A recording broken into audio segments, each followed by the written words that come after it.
Vamos ler, meus irmãos. Diz a Sagrada Escritura. Vamos ler Êxodo capítulo 20. Então falou Deus todas estas palavras. Eu sou o Senhor teu Deus, que te tirei da terra do Egito, da casa da servidão. Não terás outros deuses diante de mim. Não farás para ti imagem de escultura, nem alguma semelhança do que há em cima nos céus, nem embaixo na terra, nem nas águas debaixo da terra. Não te encurvarás a elas, nem as servirás, porque eu, o Senhor teu Deus, sou Deus zeloso que visito a iniquidade dos pais nos filhos, até a terceira e quarta geração daqueles que me odeiam. E faço misericórdia a milhares dos que me amam e aos que guardam os meus mandamentos. Não tomarás o nome do Senhor teu Deus em vão, porque o Senhor não terá por inocente o que tomar o seu nome em vão. Lembra-te do dia do sábado para o santificar. 6 dias trabalharás e farás toda a tua obra.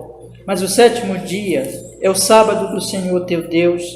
Não farás nenhuma obra, nem tu, nem teu filho, nem tua filha, nem o teu servo, nem a tua serva, nem o teu animal, nem o teu estrangeiro que está dentro das tuas portas. Porque em 6 dias fez o Senhor os céus e a terra, o mar, e tudo o que neles há. E ao 7º dia descansou. Portanto, abençoou o Senhor o dia do sábado e o santificou. Honra a teu pai e a tua mãe, para que se prolongue os teus dias na terra que o Senhor teu Deus te dá. Não matarás, não adulterarás, não furtarás. Não dirás falso testemunho contra o teu próximo. Não cobiçarás a casa do teu próximo, não cobiçarás a mulher do teu próximo, nem o seu servo, nem a sua serva, nem o seu boi, nem o seu jumento, nem coisa alguma do teu próximo. Amém. Vamos orar, meus irmãos. Senhor, fale ao nosso coração por sua palavra nesta manhã. Nós estamos aqui com o desejo sincero, Senhor, de estudar a Bíblia, de estudar as Escrituras, de estudar os mandamentos, continuar estudando, de entender o 3º mandamento, Senhor, cada vez melhor. Fale conosco, que o Espírito Santo nos conduza e nos abra o coração para recebermos a sua verdade, a sua palavra. Em Jesus nós oramos, Pai. Amém. Graças a Deus. Pode sentar, meus irmãos, pode sentar. Hoje eu quero, irmãos, acho que vai dar para nós concluirmos aqui a nossa meditação na resposta da pergunta 113. Tá?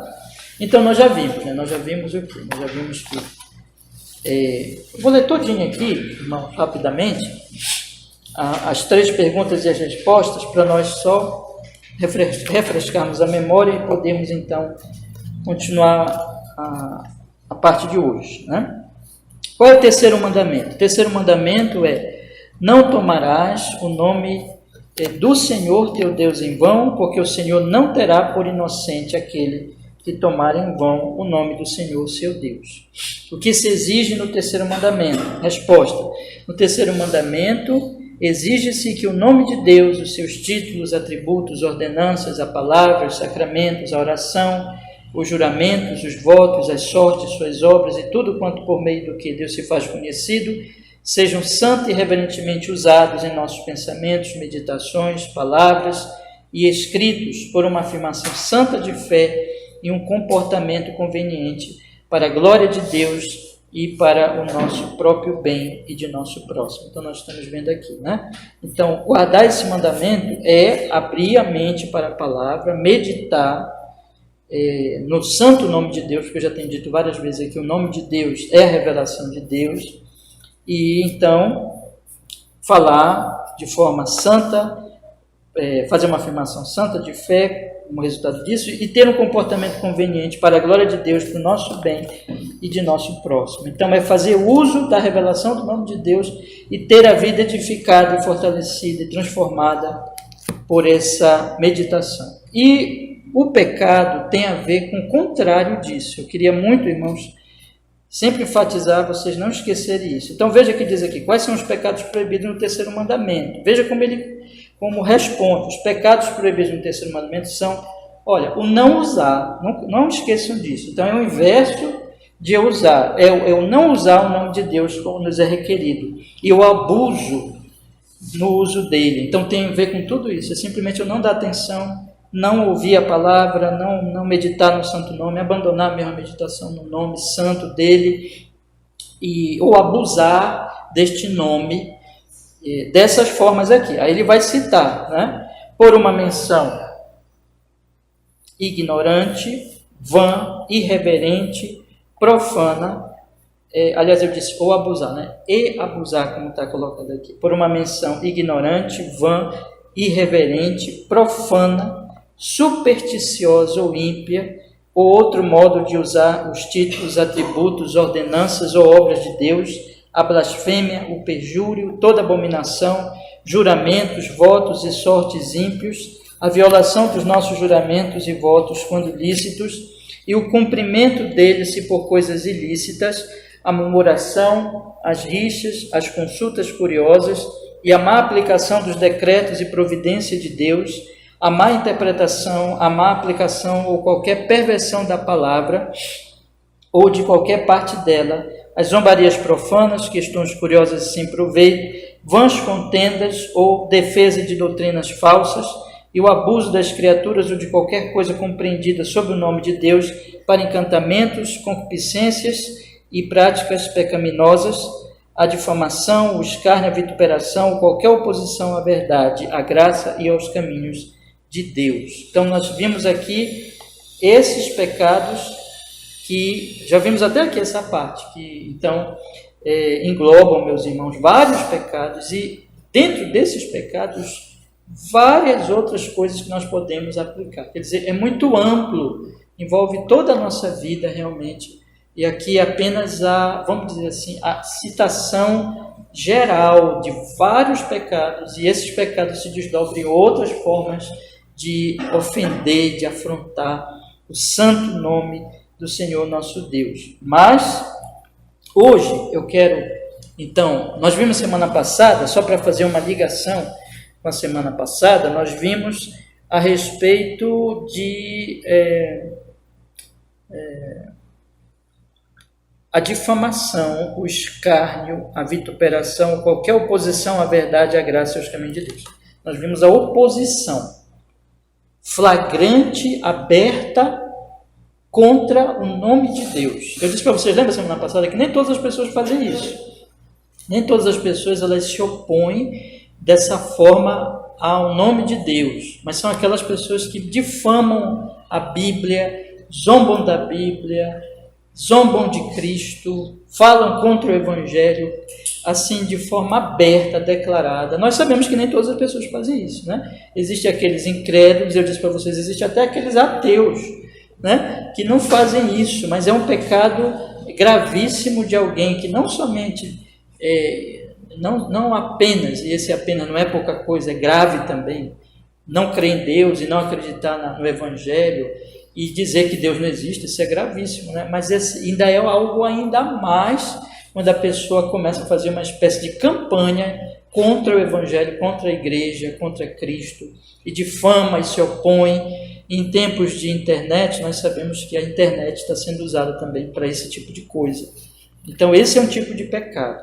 Eu queria enfatizar esse pecado para mostrar agora o outro pecado, tá? Porque eles estão relacionados. Quando você observa aqui que ele fala a oposição à verdade, ou qualquer, veja que ele põe de maneira, né, assim, abrangente, qualquer forma de se opor à verdade. Às vezes pode ser até, podemos então, inclusive acrescentar aqui, pode ser até uma forma até assim, não apenas de palavras, mas de procedimentos, evitando que a palavra, tentando, né, evitar que o Evangelho, que a palavra de Deus, ela se propague. Mas, veja só, o pecado que nós vamos tratar hoje, ele é um pecado, eu nem sei assim dizer para vocês se ele é mais grave, mas ele é tão grave quanto esse, e só que ele é o outro lado, né? Então, eu vou colocar assim, em termos de amizade e de inimizade. Tá? Então, uma pessoa ela pode ter amigos. E essa pessoa pode ter inimigos. Só que existem dois tipos de inimigos. Existe o inimigo declarado, o inimigo que ele se opõe, até com sinceridade. Olha, eu te odeio e eu vou lutar para te destruir. É um inimigo, se eu puder falar assim, é um inimigo sincero. Ele sinceramente é seu inimigo. Ele se opõe a você, ele odeia você. E ele diz que não gosta mesmo de você. Você já pararam para pensar que tem poucos inimigos assim? Né? A maioria dos inimigos, eles fazem outro tipo de coisa. Eles fazem uma oposição se fazendo de pessoas que não odeiam. De pessoas que... Eles são inimigos, melhor dizendo. Eles são inimigos, só que eles são inimigos não declarados. Vocês sabem que, por exemplo, vamos pensar agora na pessoa do Senhor Jesus Cristo. Você tinha ali dois tipos de inimigos em relação a Jesus Cristo. Agora eu dei um exemplo geral de uma pessoa que tem um inimigo declarado e tem um inimigo não declarado. O que é que eu quis dizer? Antes de chegar em Jesus, deixa eu só falar mais um pouquinho aqui. Então, o inimigo declarado é aquele que diz isso: eu te odeio e eu vou destruir você, eu vou me voltar contra você e tal, vou fazer tudo contra você. Assim, vai encontrar poucas pessoas que vão fazer isso, né? Mas existe. Mas existe aquele outro tipo de inimigo que se faz de amigo. E ele, na sua frente, então, ele se faz de seu amigo e ele diz que é seu amigo. E ele pode até dar tapinha nas suas costas, ele pode até abraçar você. E ele pode até, aparentemente, fazer algumas coisas a seu favor. Mas por trás, dentro dele, dentro do coração, ele sabe que te odeia. E ele sabe que não gosta de você e ele vai, então... muitas vezes esconder isso, fazendo-se amigo. Vamos pensar agora em Jesus? Vamos pensar em Jesus. Vamos pensar em Caifás, Anás e Caifás. Vamos pensar no Sinédrio daquela época. E vamos pensar nos partidos religiosos daquela época. Que tem dois muito famosos, né? Você lembra quais são, né? Fariseus e saduceus. Fariseus e saduceus. Dois bem famosos. Vamos pensar, meus irmãos. Claro que nem todos os fariseus eram inimigos de Jesus. Tinha até o Nicodemos, tinha até da liderança judaica, nem todo mundo era inimigo de Jesus. Tinha até esqueci o nome dele agora, que sepultou Jesus. José de Arimateia, isso. Então, essas pessoas, elas não eram inimigas de Jesus. Mas, em geral, esse grupo não gostava de Cristo. E também, às vezes, hipocritamente, mas, num dado momento, eles se manifestaram realmente contra Jesus, de algumas formas. Por exemplo, o Evangelho de João, no capítulo 9, ele diz que eles proibiram que as pessoas confessassem o nome de Jesus. Se confessassem, eles iam expulsar da sinagoga. Por isso que os pais do ex-cego, você lembra, não confessavam. Então, o que é isso, irmãos? Isso é uma inimizade declarada. Isso é uma inimizade declarada. Então, Anás e Caifás odiavam Jesus declaradamente, foram até Pilatos pedir a morte de Jesus. Então, ele não escondiu isso, pelo menos esconderam ali de várias maneiras, e especialmente naquele momento, eles declararam isso. Mas tinha uma pessoa perto de Jesus, é esse pecado que eu quero falar hoje, esse tipo de pecado. Tá? Tinha uma pessoa perto de Jesus que ninguém dizia que era inimigo. Vocês sabem quem é, né? Que não estava só perto de Jesus, que era um dos mais íntimos dele, que era Judas Iscariotes. Então nós temos, irmãos, um tipo de oposição à verdade declarada, que é o pecado da semana passada que eu falei, que é o pecado de Anás, de Caifás, é o pecado do Sinédrio, é o pecado, depois mesmo que Jesus morre, ressuscita, sobe ao Pai, eles vão continuar lutando contra os apóstolos, eles vão dizer para Pedro e João, não fale nesse nome. Veja, esse é um pecado declarado, é o pecado da pessoa que vai na internet hoje, por exemplo, e zomba da Bíblia, e zomba de Cristo, e tenta fazer uma campanha contra o cristianismo, e fala mal do cristianismo, fala mal da Bíblia, zomba das Escrituras.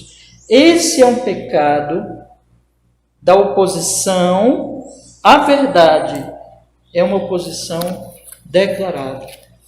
Esse não é o pecado de Judas. Esse não é o pecado de Judas. O pecado de Judas é diferente. O pecado de Judas é um pecado em que ele nunca disse, eu odeio Jesus. Nunca disse. Ele nunca disse para Jesus, Jesus, eu não te amo. Ele, ao contrário, por exemplo, quando Maria, ela foi e derramou um unguento caríssimo, ungiu Jesus naquele dia, Judas olhou para aquilo e, como ele não amava Jesus, ele achou um desperdício. E ele então veio com aquela conversa hipócrita, dizendo assim, poderia ter sido vendido e dado para os pobres. Aí Jesus diz, você sempre tem os pobres, mas a mim você nem sempre tem. Mostrando que o que a mulher tinha feito, que aquela mulher tinha feito, era um louvor a ele, era honrar a ele. E isso mostra amor. E que no final das contas, meus irmãos, o que Judas estava fazendo era hipocrisia. Porque ele não estava ali, na verdade, amando. O que ele queria? O texto de João diz claramente, ele, como ele era ladrão, ele queria roubar o dinheiro. Ele ficou assim, irmão, ele ficou numa situação assim até de raiva porque não conseguiu roubar o dinheiro. E ele vendeu Jesus por 30 moedas de prata. Então ele era um homem que ele não amava Jesus. E no momento que foi propício, ele vendeu Jesus. Ele entregou Jesus para os inimigos declarados, para Anás e para Caifás. Entende? Então você vê aqui, é isso que o nosso catecismo está falando, irmãos. São esses dois tipos de pecados, ou seja, quando ele fala aqui a oposição, vamos ler agora as últimas linhas, eu vou começar aqui, tá? A difamação, o escárnio, a vituperação, ou qualquer oposição à verdade, à graça e aos caminhos de Deus. Esse é um pecado. Aí vem o outro pecado, que é a defesa da religião. Como é que alguém pode defender a religião e estar pecando contra o nome de Deus? O nome de Deus está sendo revelado, aí uma pessoa como Anás e Caifás, elas estão se voltando se opondo contra o nome de Deus revelado em Jesus. Não fale nesse nome, eles dizem. Mas esse pecado aqui é diferente. Não é uma oposição assim como Anás e Caifás. É uma defesa hipócrita. Vocês percebem a diferença? Então, é assim, a pessoa ela não vai para a internet falar contra Cristo, denunciar a Bíblia. Não, irmãos, não, ela não fará isso. Se você for conversar com essas pessoas vão falar bem da Bíblia. Vão falar bem de Jesus. Vão falar bem da igreja. Vão falar bem do Evangelho. Mas elas são como Judas. Elas, lá no coração delas, elas não amam. E elas só estão ali para se aproveitar. Por exemplo, Judas só estava ali para pegar o dinheiro da bolsa, para roubar. enganar os discípulos. Não enganava Jesus, né? Jesus sabia. Mas ele estava ali se aproveitando da situação para fins malignos. Nosso catecismo maior diz assim, bora ler tudo agora?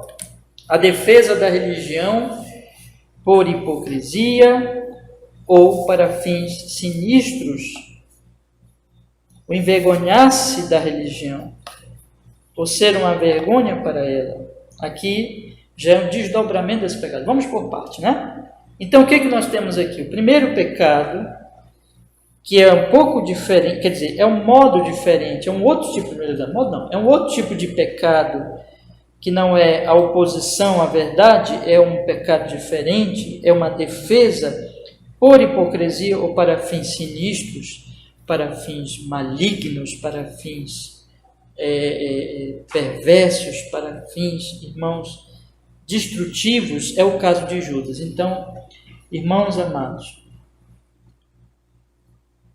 por que nós estamos aqui hoje e por que nós professamos a fé no Senhor Jesus Cristo? Esse pecado deve nos avaliar. Nós amamos Jesus ou nós temos outro interesse?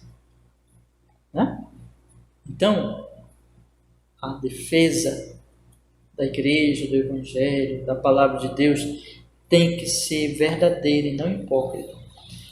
E a única maneira de ser verdadeira é: eu amo Jesus. Realmente amo Jesus. Olha, vocês podem falar, nós podemos falar qualquer coisa de Pedro. Ele chegou até a negar Jesus 3 vezes.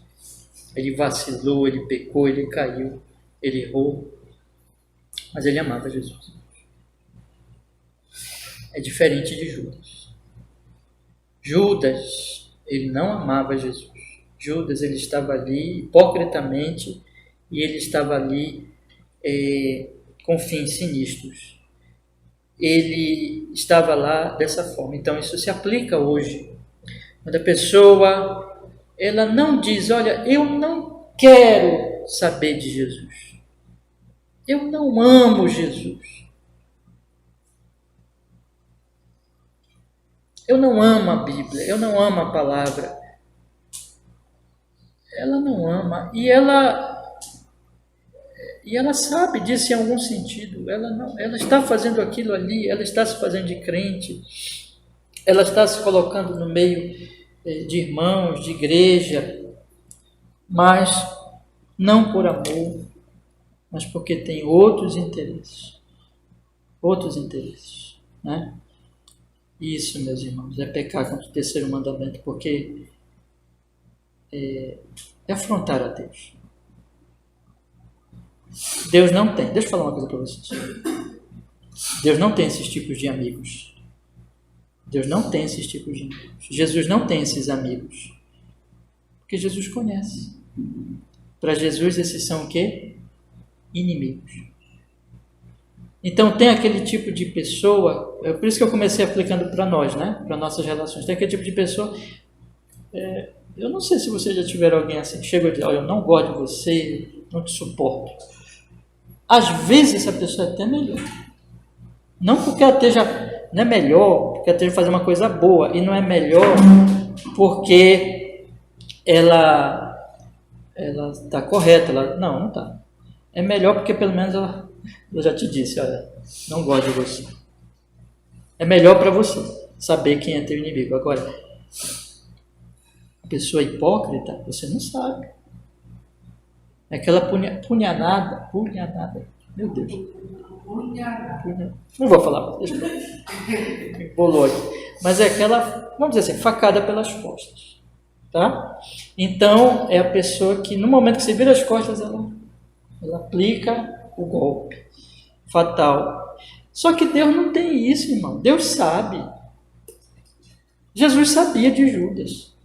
Jesus disse, eu sei que um de vocês é o diabo. Jesus diz lá, eu sei quem eu escolhi. Então, para Jesus, essa pessoa que está no meio da igreja, que se faz de crente, mas ela não ama Jesus, Jesus sabe. Para Jesus é um inimigo, é um traidor. Ele sabe. E essa pessoa está afrontando a Cristo. está cometendo um terrível pecado. Então, irmãos, por isso que eu sempre digo para vocês aqui, inclusive todo o processo de membresia de uma igreja bíblica deve ser pautado por isso, porque a gente não conhece o coração.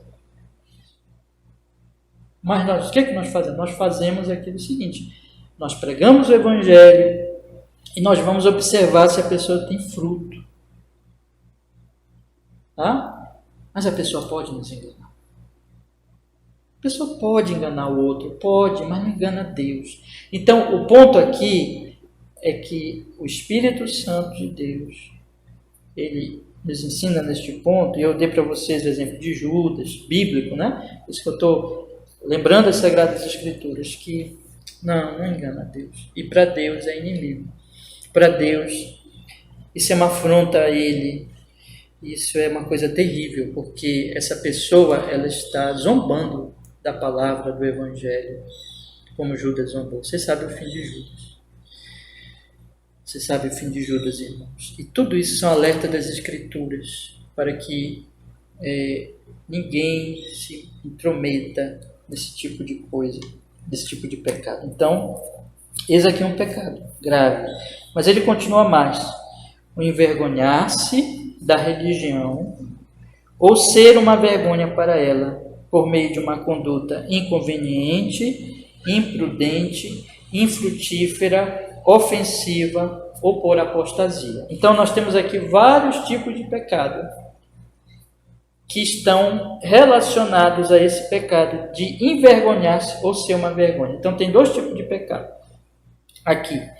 Então, existe aquela pessoa declaradamente oposta à verdade, existe aquele falso amigo do Evangelho e existe aquela pessoa que envergonha-se da religião. Às vezes se aproxima, se diz cristão, se faz de cristão, mas tem vergonha. Eu tenho vergonha de dizer que sou de Cristo. Eu tenho vergonha de professar a fé. Eu tenho vergonha de declarar, de publicar a palavra de Deus e dizer, não, eu sirvo Jesus. Como uma pessoa pode ter vergonha de Jesus? Isso é desonrar o santo nome de Jesus. Isso é afrontar o glorioso Jesus. Nós devemos ter vergonha do que é vergonhoso, mas Jesus é todo glorioso. Como podemos ter vergonha de Jesus? É claro que isso também é um pecado e é uma afronta. Nós devemos ter vergonha dos nossos pecados, mas nunca vergonha do santo Redentor, do Senhor Jesus Cristo. Mas ele vai mais e ele diz assim, envergonhar-se da religião ou ser, veja o outro lado da moeda, né? Ou ser uma vergonha para ela, que é o caso daquele que professa a fé em Jesus, ele diz que ele é da religião cristã, ele diz que é de Cristo, mas ele é uma vergonha. De que maneira? Pela sua conduta, por sua vida. É quando, meus irmãos, então, eu professo, veja, que tudo isso tem a ver com o nome de Jesus, né? Se opor ao nome de Jesus, ou defender o nome de Jesus por hipocrisia ou fins sinistros, se envergonhar do nome de Jesus e ser uma vergonha para o nome de Jesus. Então, é quando a pessoa, então, ela envergonha o nome de Jesus, ela é uma vergonha para a religião e para o nome de Cristo por meio de uma conduta inconveniente, imprudente, infrutífera, ofensiva ou por apostasia. Vamos olhar então cada um desses, ainda que rapidamente. Eles estão bastante relacionados, meus irmãos, um procedimento que não convém. Se nós formos olhar para a resposta da pergunta 112, vocês vão ver assim, a resposta é o seguinte, vamos olhar de novo aqui, por favor. Eu quero destacar uma palavra que diz assim, no terceiro mandamento, exige-se que o nome de Deus, seus títulos, atributos, ordenanças, palavras, sacramentos, oração, juramentos, votos, sortes, suas obras, tudo quanto por meio do que se faz conhecido, sejam santa e reverentemente usados em pensamentos, meditações, palavras, escritos por uma afirmação santa de fé e um comportamento conveniente. Então, o que é um comportamento inconveniente? É um comportamento contradizente, é um comportamento conveniente, é um comportamento de acordo, que convém, que é cristão, que é correto, que enfim, de acordo com a fé, que não a pessoa, ela diz uma coisa, professa a fé, mas o comportamento dela diz outra. Ela diz que ama Jesus, que crê em Jesus, mas ela vive como quem não ama e quem não crê. A vida toda dela é uma vida ímpia. Então, esse tipo de coisa, irmãos, é uma conduta inconveniente, é uma conduta que está ali neste nível de contradição com a fé professada. A vida dela não convém, a vida dela não está de acordo, a vida dela não é útil, não é produtiva, e vai envolver agora os outros pecados, tá? Que tem a ver. É como assim, praticamente quem faz o primeiro pecado faz todos os outros, né? Mas é bom dividir para percebermos os pecados que estão envolvidos nesse tipo de ação. A partir do momento que uma pessoa é inconveniente, ela também é imprudente. Porque a imprudência tem a ver com a falta de sabedoria, com a falta de temor a Deus. Vocês lembram o que diz o Provérbios? O temor ao Senhor é o princípio da sabedoria. Vocês veem quantas vezes o Provérbio fala de prudência, de bom proceder, de ter ali cuidado. O temor do Senhor, quando eu temo ao Senhor, eu estou firmado naquilo que vai me dar a prudência, a sabedoria. Mas a partir do momento que eu sou uma pessoa que professa a fé, mas eu ajo imprudentemente, isso significa que o quê? Que eu estou dizendo na prática que eu não temo a Deus. Então, eu professo que temo, mas a minha vida é uma vida sem temor. Então, eu sou imprudente, eu não tenho prudência. Eu não tenho prudência, não tenho a sabedoria e a prudência de Provérbios. Eu ajo sem temer a Deus, eu afronto a Deus. Aliás, um texto muito importante foi o texto que nós lemos hoje, né? Só para errar aqui, 2 Crônicas 13, em que o rei, vamos dar uma olhadinha aqui, só para ficar firmado aqui na mente dos irmãos. 2 Crônicas, capítulo 13. 2 Crônicas, capítulo 13. Diz assim, olha, capítulo 13, versículo 12. E eis que Deus está conosco, à nossa frente, como também os seus sacerdotes, tocando com as trombetas para dar alarme contra vós. Ó filhos de Israel, não pelejeis contra o Senhor, Deus de vossos pais, porque não prosperareis. Então, quando não se teme a Deus, se luta contra Deus. E não há imprudência maior do que essa. É uma vida toda louca, é uma vida enlouquecida, é uma vida desordenada, é uma vida sem a sabedoria de Deus, é uma vida no pecado, é uma vida que a pessoa se entrega ao que Deus diz que é errado, diz que é pecaminoso. É uma vida imprudente, é uma vida sem temor. E essa pessoa está professando a fé. Essa pessoa diz, não, mas eu sou um cristão, eu sou um crente. Então, ela está pecando contra o terceiro mandamento, porque como se pode dizer que teme a Deus quando a vida é uma vida sem evidência do temor? É uma afronta ao nome santo do Senhor. Outra coisa que ele diz aqui, infrutífera, é uma vida que não tem fruto. E aqui nós vamos lembrar, né, do fruto do Espírito.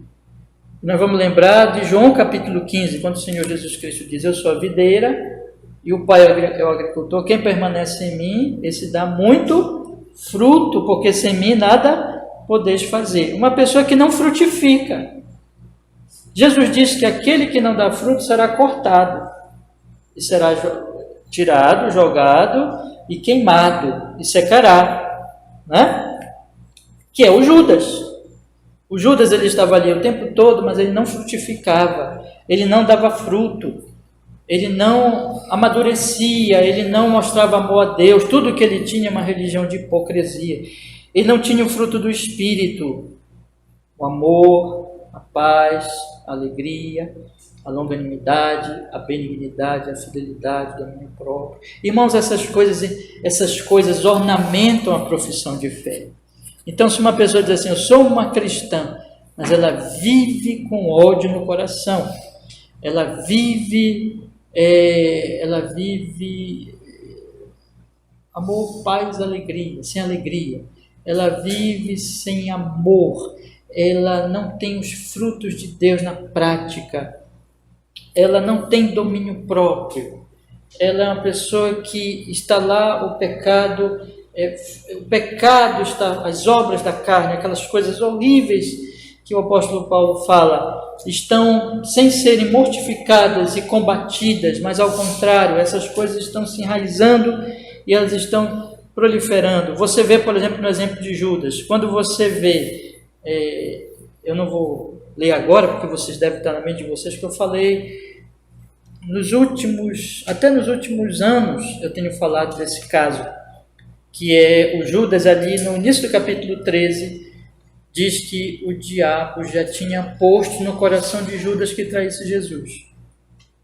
Aí mais adiante, na narrativa de João diz que o Senhor Jesus Cristo deu um bocado de pão para ele, e ele então pega aquele bocado de pão, e aí o João diz, nesse momento, o diabo entra nele. Então tem um processo, tem um progresso da obra do maligno no coração de Judas. Onde começa o quê? Onde começa ali, o diabo põe no coração dele, olha, traz Jesus. Né? Quando dispõe no coração dele, não é que o Judas fosse bonzinho e o diabo só que foi lá. Né? O diabo deu para o Judas o que o Judas já gostava. O Judas era avarento, era hipócrita, e o diabo só tentou Judas ali, foi tentando. E Judas foi abrindo o coração para o diabo. Aí o diabo entra nele. Né? Ou seja, o que está dizendo ali? Que tem um progresso do domínio do maligno na vida de Judas. Então Judas não frutifica. Judas, ele se torna cada vez mais perverso. O texto diz que quando ele pega o pão, ele não olha, não percebe o alerta de Jesus, ele não dá atenção para Cristo, e o diabo entra nele, que Judas se levanta, sai do meio dos discípulos, para nunca mais voltar, ele só vai voltar com os soldados. Né? Mas nunca mais ele vai participar de um culto, nunca mais ele vai estar perto de Jesus. É muito assim, é muito interessante nós pensarmos que Judas não estava no primeiro domingo ali, entre os 12, a Bíblia até fala, né, que os 12, veja, os 12, esses 12 incluía Judas, mas Judas não estava lá, porque Judas era o apóstata. Judas, ele produziu obras da carne. Judas era um homem que não frutificava, não tinha nele o amor a Jesus, o amor ao próximo, ele era egoísta, ele era assassino, ele matou Jesus. Depois ele teve aquele remorso, né?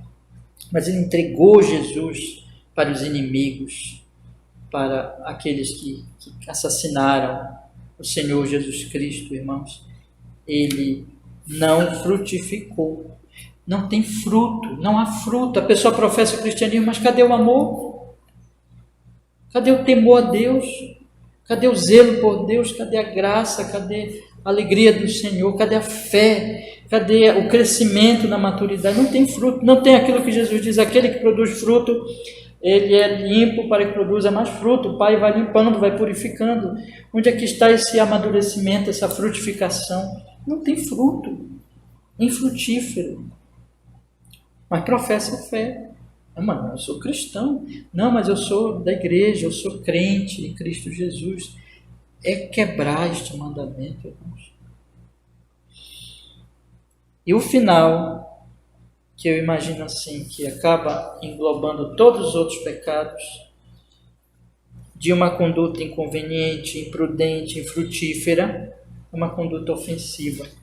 Ofende o nome de Jesus. Ofende o nome de Cristo Jesus. E ele encerra, né? Apostasia. Uma conduta conveniente, prudente, frutífera e ofensiva. Deixa eu primeiro concluir aqui a parte da conduta, né? De uma conduta infrutífera, de uma conduta ofensiva. Ofende o nome de Deus, ofende a religião cristã, ofende a Cristo. Irmãos, nós estamos vivendo tempos muito difíceis. Nós estamos vivendo tempos em que nós temos que... E eu queria chamar vocês para isso. Deixa eu falar uma coisa para vocês. Vocês que estão me ouvindo nesta manhã, eu queria chamar vocês para nós juntos orarmos.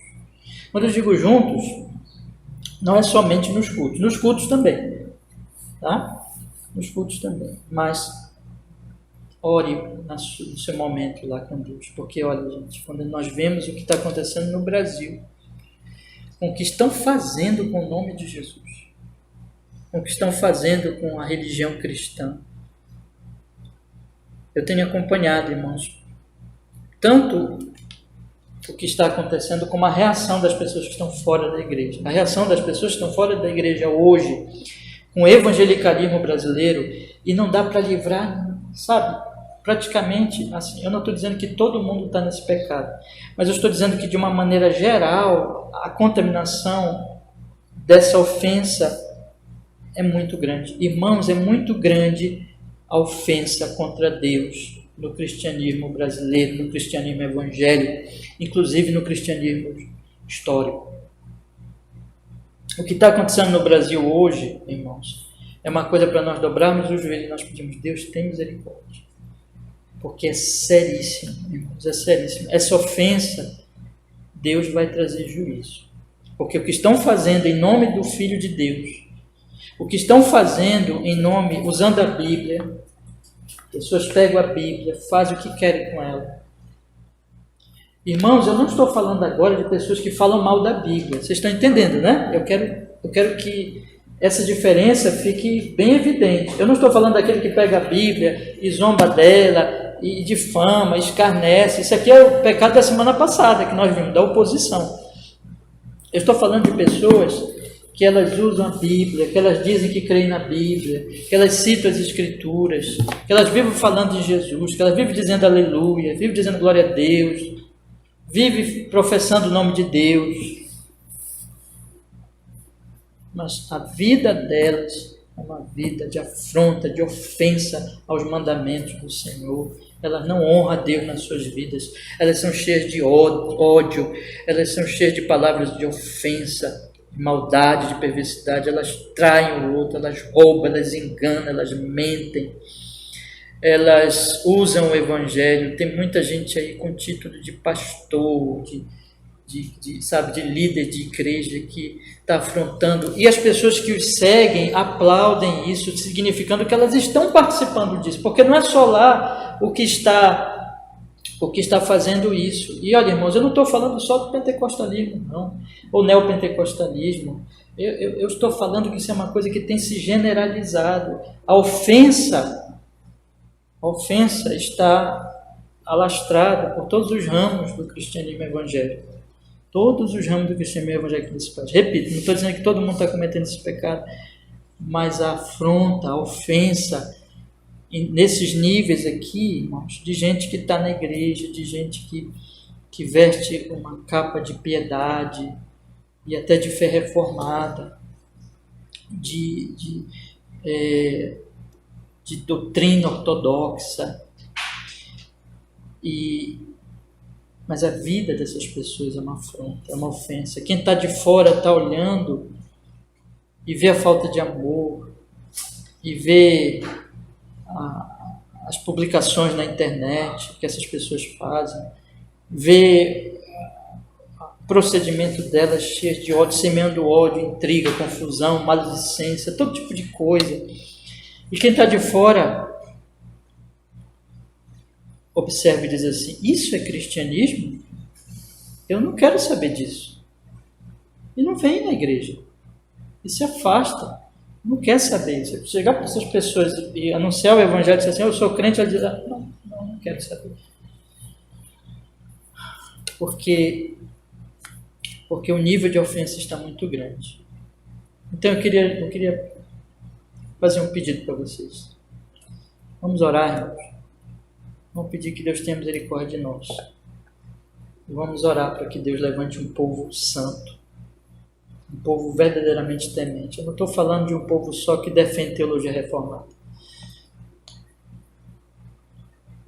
Porque o povo que defende teologia reformada é uma coisa, o povo que professa uma teologia ortodoxa e vive de acordo é outra. Isso está em falta no nosso país. Isso nós precisamos entender, que Deus tenha misericórdia. E o Senhor está sendo afrontado. E o nome dele está sendo ofendido. É uma ofensa ao cristianismo. É uma ofensa ao cristianismo. E finalmente, meus irmãos, a apostasia. E a apostasia é o abandono da fé.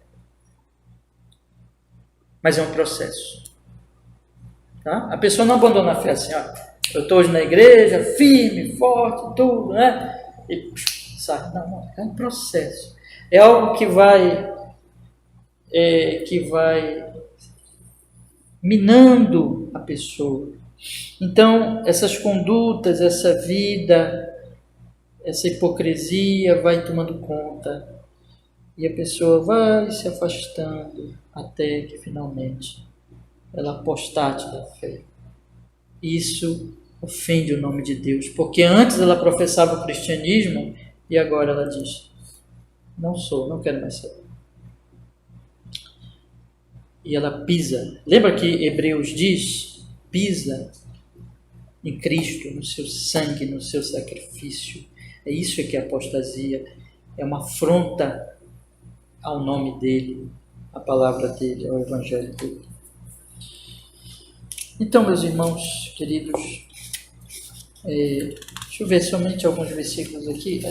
Essa lista de versículos ela ficou assim um pouco como que misturados os diversos pontos, e por isso até eu nem li todo, mas eu peço para vocês depois vocês irem lendo os versículos que tem a ver com vários pecados. É como assim, a organização aqui não ficou muito boa, porque não que os versículos estejam errados, mas eles estão vários pecados misturados. Não ficou assim, esse versículo para esse, entendeu? Aí ficou até complicado para nós irmos lendo a sequência. Eu notei isso aqui. Mas eu quero ainda assim, depois vocês leem, porque tem a ver com todos esses pecados, né? Mas eu quero ler, por exemplo, Judas, versículo 4. Cartinha de Judas, né? Não é os cariotes, né? Falamos muito de Judas hoje, não é os cariotes. Judas, versículo 4.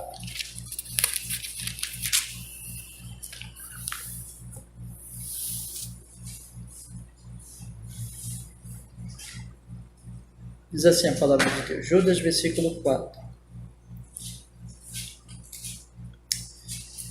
Porque se introduziram furtivamente alguns, os quais já antes estavam escritos para este mesmo juízo, homens ímpios, que convertem em dissolução a graça de Deus e negam a Deus, o único dominador e Senhor nosso, Jesus Cristo. Mas quero lembrar-vos como a quem já uma vez soube isto, que havendo o Senhor salvo um povo, tirando-o da terra do Egito, destruiu depois os que não creram. E aos anjos que não guardavam seu principado, mas deixaram a sua própria habitação, reservou na escuridão e em prisões eternas até o juízo daquele grande dia. Assim como Sodoma e Gomorra e as cidades circunvizinhas, que havendo-se entregue à fornicação como aqueles, e ido após outra carne, foram postas, por exemplo, sofrendo a pena de fogo eterno. E contudo também estes, semelhantemente adormecidos, contaminam a sua carne, rejeitam a dominação e difamam as dignidades. Então aqui ele está falando, Deus vai trazer juízo sobre esses hipócritas, sobre esses homens que abusam da graça de Deus.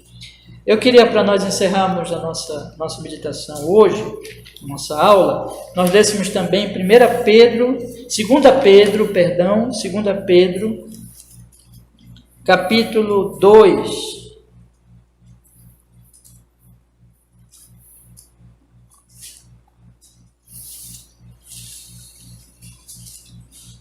E aí que Pedro, bem semelhante à carta de Judas, ele descreve estes homens ímpios. Ele diz assim, versículo 12, 2 Pedro, capítulo 2, versículo 12, ele diz assim: mas estes, como animais irracionais que seguem a natureza, feitos para serem presos e mortos, blasfemando do que não entendem, perecerão na sua corrupção, recebendo o galardão da injustiça, pois que tais homens têm prazer nos deleites cotidianos, manchas são eles e máculas, deleitando-se em seus enganos, quando se banqueteiam convosco, tendo os olhos cheios de adultério, e não cessando de pecar, engodando as almas inconstantes, tendo o coração exercitado na avareza, filhos da perdição, os quais, deixando o caminho direito, erraram, seguindo o caminho de Balaão, filho de Beor, que amou o prêmio da injustiça, mas teve a repreensão da sua transgressão, o mudo jumento, falando com voz humana, impediu a loucura do profeta. Estes são fontes sem água, nuvens levadas pela força do vento, para as quais a escuridão das trevas eternamente se reserva. Porque falando coisas muito arrogantes de vaidades, engodam com as concupiscências da carne e com dissoluções aqueles que se estavam afastando dos que andam em erro, prometendo-lhes liberdade, sendo eles mesmos servos da corrupção, porque de quem alguém é vencido, do tal faz-se também servo. Porquanto, se, depois de ter escapado das corrupções do mundo pelo conhecimento do Senhor e Salvador Jesus Cristo, forem outra vez envolvidos nelas e vencidos, tornou-se-lhes o primeiro estado pior do que o primeiro, porque melhor lhes fora não conhecerem o caminho da justiça, do que conhecendo, desviarem-se do santo mandamento que lhes fora dado. Deste modo sobreveio-lhes o que por um verdadeiro provérbio se diz: o cão voltou ao seu próprio vômito, e a porca lavada ao espojadouro de lama. Aqui a apostasia, aqui está o desvio, o abandono do verdadeiro evangelho, o abuso da graça de Deus, a profanação do santo nome do Senhor, que tanto Pedro como Judas dizem: Deus vai trazer juízo. Irmãos, não tenhamos dúvida, o que está acontecendo hoje no Brasil, se não houver arrependimento e quebrantamento, virá o juízo de Deus, o que estão fazendo com o nome de Jesus. E envergonhando diante das pessoas que estão lá fora, sendo uma vergonha para o Evangelho, com um procedimento inconveniente, imprudente, infrutífero, ofensivo e finalmente apóstata, desviado. Que Deus tenha misericórdia, que o Senhor nos guarde. E eu quero chamar os irmãos para a oração sobre isso, para nós olharmos para Jesus, nós firmarmos em Jesus, porque tudo é por Ele, né? Nós oramos por nós, oramos por nossos amados da nossa igreja, oramos por nossa família, oramos pela igreja brasileira, porque, irmãos, precisa existir um verdadeiro avivamento, uma verdadeira reforma da igreja. Deus derrame sobre nós a sua graça. A igreja está precisando de reforma e de avivamento. Nós possamos orar, tá bom? Eu só queria concluir o estudo deixando para vocês a pergunta 114, só vou ler hoje, aí semana que vem nós vamos tratar dela, tá bom? A 114 diz assim: quais são as razões anexas ao terceiro mandamento? As razões anexas ao terceiro mandamento contido nessas palavras: o Senhor teu Deus, e porque o Senhor não terá por inocente aquele que tomar em vão o seu nome, são porque Ele é o Senhor e nosso Deus. Portanto, o seu nome não deve ser profanado, nem por forma alguma abusado por nós, e especialmente porque Ele estará tão longe de absolver e poupar os transgressores deste mandamento, que não os deixará escapar de seu justo juízo, embora muitos escapem das censuras e das punições dos homens. Então, irmãos, quem afrontar o santo nome terá que lidar com a gravidade, com a seriedade do santo nome de Deus, de Cristo. Graças a Deus que Jesus morreu para nos livrar dessa condenação. Mas lembre disso, a verdadeira fé, como nós aprendemos hoje, não é uma fé hipócrita. É a fé de Pedro, é a fé de João, não é a fé de Judas. Então, nós somos pregadores da graça, mas nunca da graça barata. Que é a graça barata? É a graça que profana a própria graça. É a graça que não leva a sério Deus. Porque no momento em que nós cremos no Senhor Jesus, nós somos salvos unicamente pela graça, nós passamos a amar esse nome e a querer honrar esse nome, como fruto do Espírito Santo. Então, que Deus nos abençoe nesse propósito, meus irmãos, e nos faça crescer nesse propósito. Amém? Vamos orar? Vamos pedir que o Senhor nos abençoe nesta manhã e a todos. Vamos orar. Senhor, nós estamos aqui hoje reunidos em nome de Jesus, suplicando pelo poder do Espírito Santo, da graça do Espírito Santo sobre nós, para que o Senhor nos guarde, Senhor, desses pecados horríveis que nós estudamos aqui. São coisas horríveis, são coisas tenebrosas.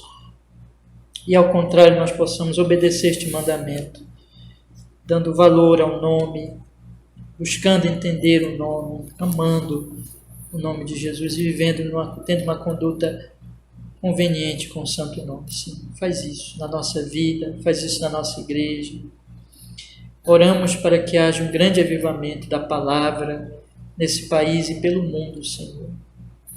Para que os cristãos professos, deixem, Senhor, toda desonra ao nome e se levantem com amor a Deus, para glorificar, para viver uma vida de glorificação ao santo nome de Jesus, ao santo nome do Pai, do Filho e do Espírito Santo, Senhor. E começa isso por nós, Senhor. Começa isso por nós que estamos aqui nesta manhã e pelas pessoas que vão depois ouvir este estudo, que o Espírito Santo, que a graça de Deus possa, Senhor, operar na nossa alma, no nosso coração. No Senhor Jesus. Faz isso, Pai, que assim seja. Amém e amém.